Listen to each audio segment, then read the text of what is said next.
ela por si só, ela não é, até fazendo um contraponto ao próprio tema que nos chamou, ela não é, acredito eu, nem o problema, nem a solução. Evidentemente, ela é uma decisão que, se tomada o status quo no qual encontramos, ou se reduzida sozinha, acredito que ela pouco fruto trará. Acredito que hoje mas o grande problema que o Brasil encontra é a falta de políticas públicas sérias e interligadas. E quando eu falo em políticas públicas, evidentemente estou falando, num primeiro momento, em educação. O Brasil hoje não tem o investimento mínimo em educação. Isso pode parecer um dado, talvez, um dado simplista, um dado, talvez até um dado um tanto quanto básico, mas eu acho que nós verificamos o tamanho do problema que a sociedade brasileira passa ao analisarmos o orçamento da União e verificarmos a porcentagem que é dedicada ao orçamento. Qual é a porcentagem que é dedicada a políticas sociais sérias? Não estou falando em políticas assistencialistas, porque o Brasil está indo, infelizmente, ao meu modo de ver, por uma onda de políticas assistencialistas, eleitoreiras e que nada trazem de bem à sociedade. Ora, se o pouquíssimo que se aplicasse aí, se o pouquíssimo fosse aplicado à educação, talvez nós conseguiríamos um primeiro passo a tirar um pouco o menor da situação na qual se encontra. Hoje eu vejo a questão como hoje eu vejo a questão como uma questão que envolve uma espécie de uma necessidade do governo atuar.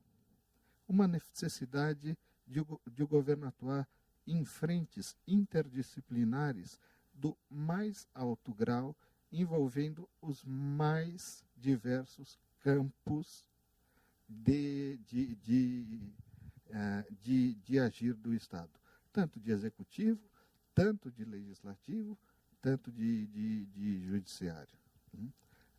Passando desde exército, a polícia militar e polícia civil, até os elaboradores de nossas normas jurídicas e até de nossos tribunais. Mas, tentando reduzir um pouco a questão, eu sou vendo apenas um pouco do ponto de vista constitucional, eu vejo que nós temos um pequeno entrave que é colocado por grande parte dos constitucionalistas, e nisso creio eu que o Dr. Eduardo abordou de uma forma muito bem colocada, né, a questão das cláusulas pétreas. Ora, o artigo 228 coloca como inimputável o menor de 18 anos, e nós temos o artigo 60, parágrafo 4º, que coloca como não possível a proposta de emenda constitucional tendente a abolir direitos e garantias individuais. Bem, eu parto do princípio de que o artigo 228 ele não estaria, em sua essência, garantindo um direito individual. Eu dissecaria o artigo 228 como São Tomás fazia em seus ensinamentos de filosofia, e na própria Suma Teológica, ele, ao definir o ser, ele definiu o ser como o objeto essencial e a sua acidentalidade. O que eu definiria como objeto essencial do artigo 228? a proteção ao menor. O menor não vai ser imputável. Qual é a acidentalidade? É os 18 anos de idade. Nossa Constituição, como muito bem frisado pelo Dr. Eduardo, nossa Constituição é de 1988. Anos, décadas já se passaram. Eu acho que o discernimento do jovem, ele cresceu nesse passar de tempo e com o evoluir da sociedade. Creio eu hoje que você pode muito bem alterar o artigo 228, mantendo essa imputabilidade. Com base no quê? Com base no discernir do jovem, né? Como eu colocaria? Eu colocaria até palavras que encontrei de um texto antigo, de 2007, do nosso saudoso, e talvez um dos maiores juristas que nosso país já teve, o nosso saudoso Miguel Reale, que dizia: tendo a gente ciência de sua impunidade, está dando justo motivo à imperiosa mudança na idade limite da imputabilidade penal, que deve efetivamente começar aos 16 anos, inclusive devido à precocidade da consciência delitual resultante dos acelerados processos de comunicação que caracterizam o nosso tempo. Esse texto Miguel Reale escreveu em 2007. Mas como eu vejo a questão como um todo das cláusulas pétreas? Existe uma tendência, e essa tendência está sendo feita, por exemplo, no Supremo Tribunal Federal. O próprio Supremo Tribunal Federal, se nós analisarmos algumas questões nas quais cláusulas pétreas foram a eles submetidas, como, por exemplo, o julgamento no qual se discutiu a questão das células tronco embrionárias, estávamos lá falando se havia vida ou não. O Supremo Tribunal Federal não colocou a questão como cláusula pétrea e deixou de julgar. Não, sentou e fez o julgamento. Se nós analisarmos a questão do aborto dos anencéfalos, o que fez o Supremo Tribunal Federal?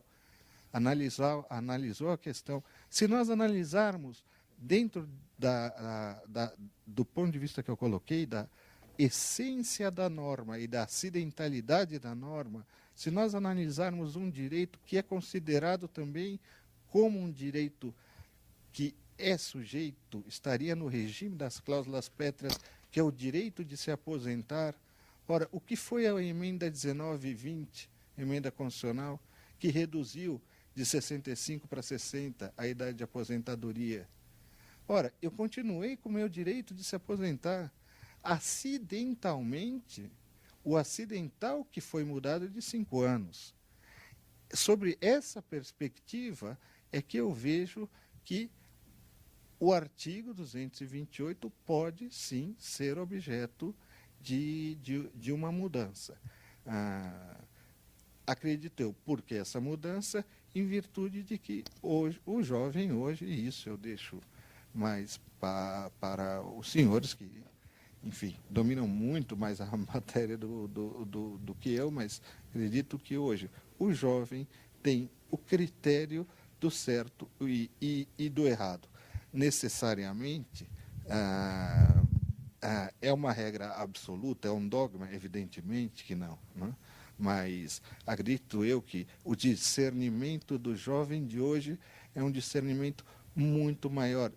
Nosso próprio Código Civil de 17, que agora é de 2002, um pouco refletiu essa mudança, passando a maioridade civil para os 18 anos e podendo se emancipar aos 16. Ora, se eu posso, através dos pais, emancipar em 16 e ser responsabilizado por todos os atos civis, ora, eu vou fazer amanhã celebrar um contrato de compra e venda e eu, em má fé, com 16 anos, faço uma simulação. Essa simulação, do ponto de vista penal, não vai poder ser imputada, porque eu não sou imputável para fins penais. Então, eu acho que a legislação ela está numa certa discrepância. E eu acho que deveria haver uma certa uniformidade dentro dessa tendência de discernimento. Ora, existem opiniões contrárias, acredito que não existe também uma grande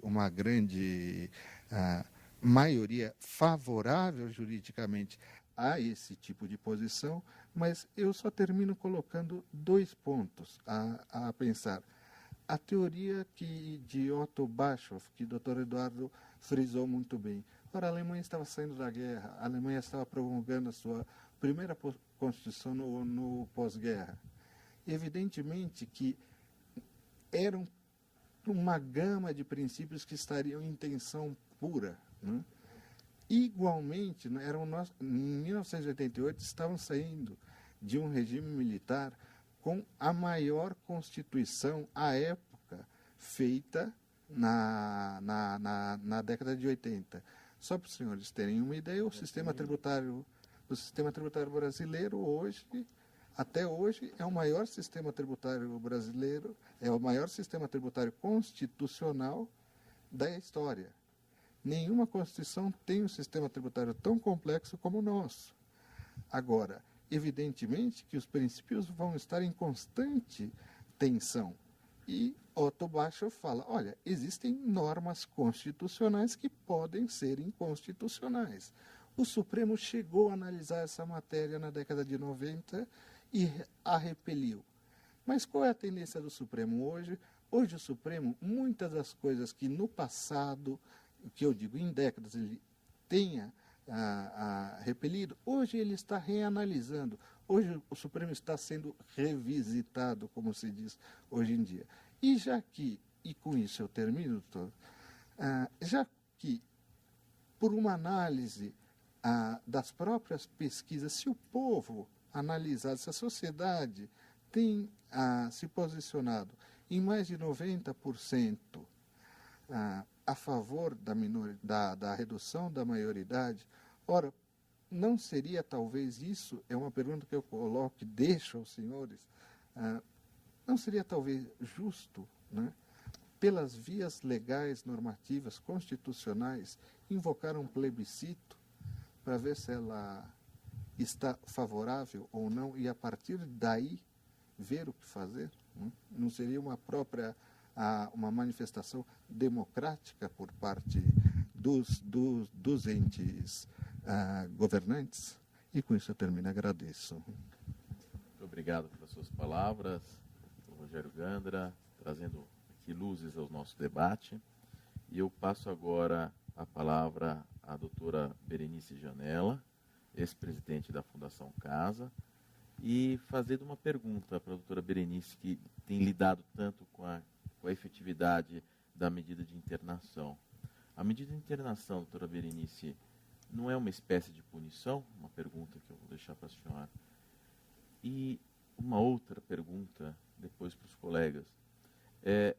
Reduzir a maioridade penal não implica colocar esse jovem, ao invés de colocá-lo na Fundação Casa, no sistema penitenciário, hoje dominado pelo PCC e outras facções? É só essas 2 perguntas que eu gostaria depois para a gente fomentando o debate. Mas passo a palavra para a doutora Berenice Janella. Boa tarde a todos. Queria agradecer à escola pelo convite. Sempre um prazer estar aqui. Saudar os presentes na pessoa do professor René Pariel Dotti, nosso eterno mestre.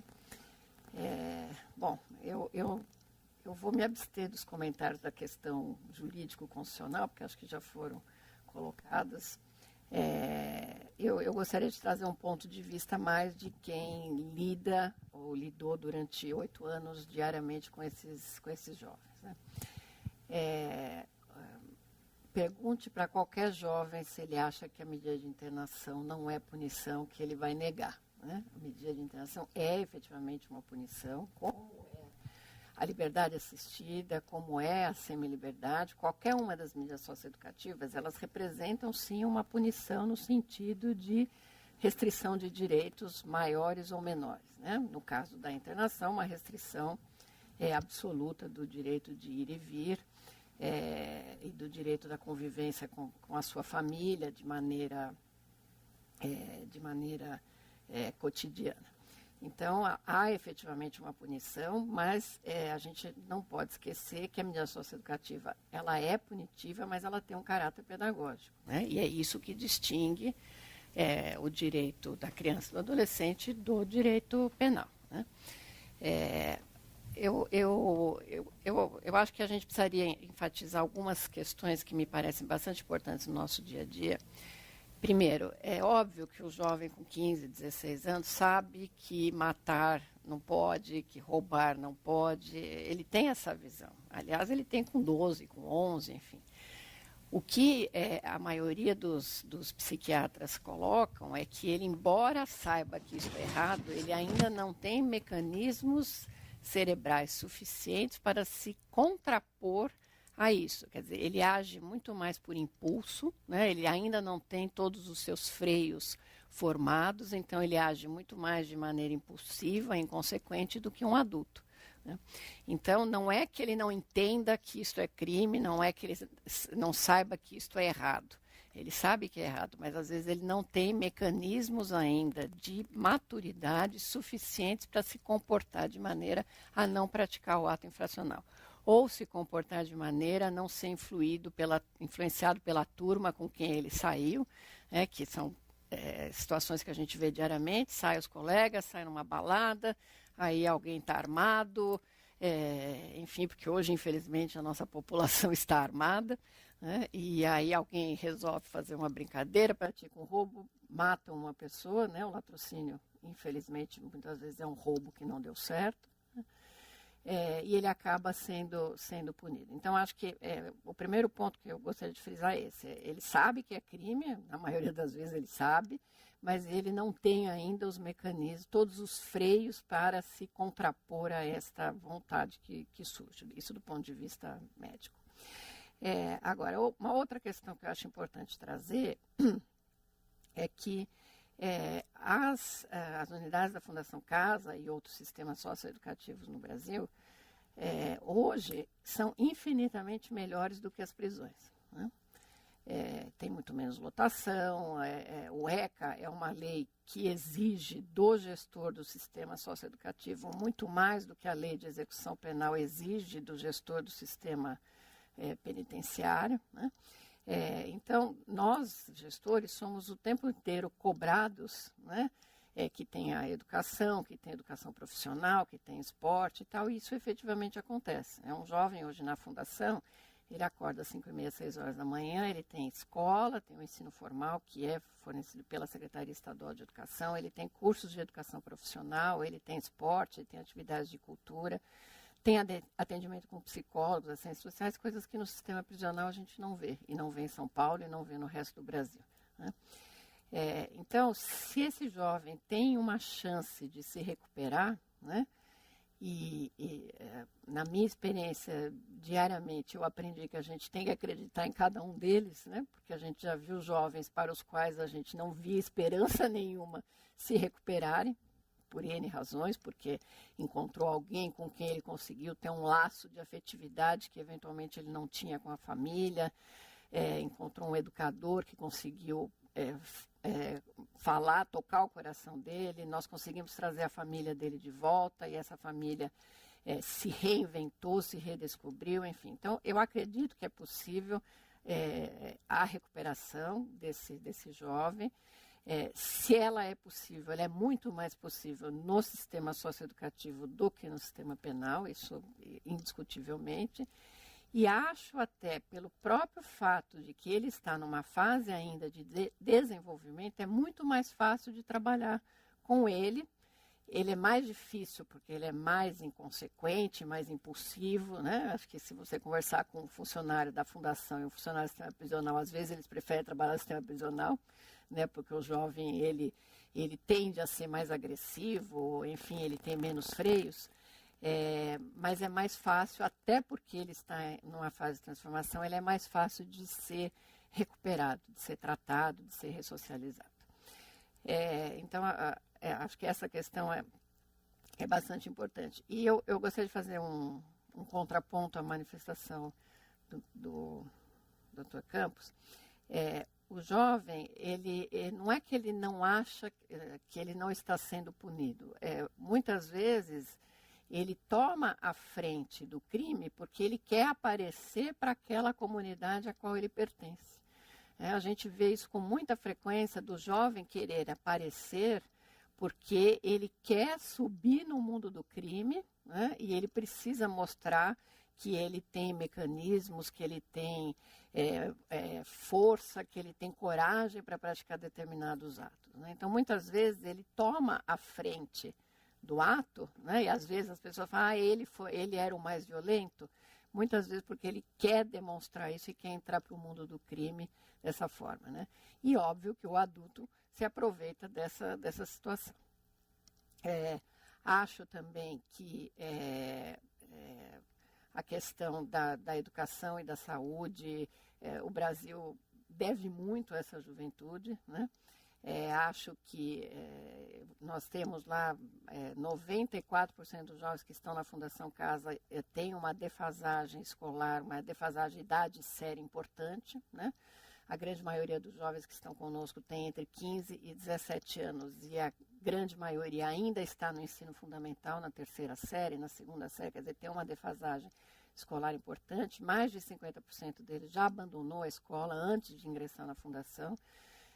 E a gente percebe que aqueles que estão na escola, muitos deles são analfabetos funcionais, né? Eles não conseguem escrever um texto, enfim, muitas vezes eles vão aprender a ler e escrever na fundação, ou vão, né, ter um mínimo de noção do português, de se expressar na língua portuguesa na fundação.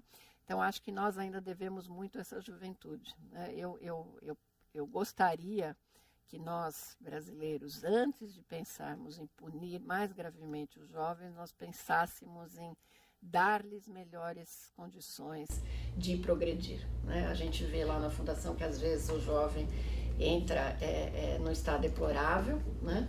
E depois de algum tempo ele voltou a estudar, ele se reencontrou num curso que ele fez, a família conseguiu voltar, né? Acho que a família é muito importante nesse processo todo, né? Muitas vezes a família é mais responsável pelo ato infracional do que o próprio adolescente, porque a família ou abandonou, outras vezes a família ou incentivou a prática do crime, né? Não raras vezes a gente vê mães incentivando os filhos a continuarem na criminalidade, né? Então, acho que a gente precisa dar isto à juventude antes de pensá-la em punir mais gravemente.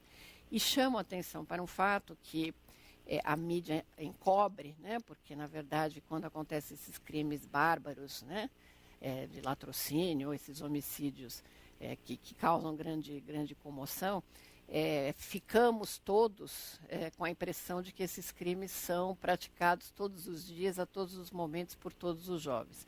Isso não é verdade, né? Os números da Fundação Casa, e esses números são muito parecidos com o Brasil todo, demonstram que hoje a maioria dos jovens se envolvem com o tráfico de drogas, né? O tráfico hoje representa na Fundação Casa 42%, 43% dos internos. Em seguida vem o roubo, e com 2% lá embaixo nós temos o homicídio, com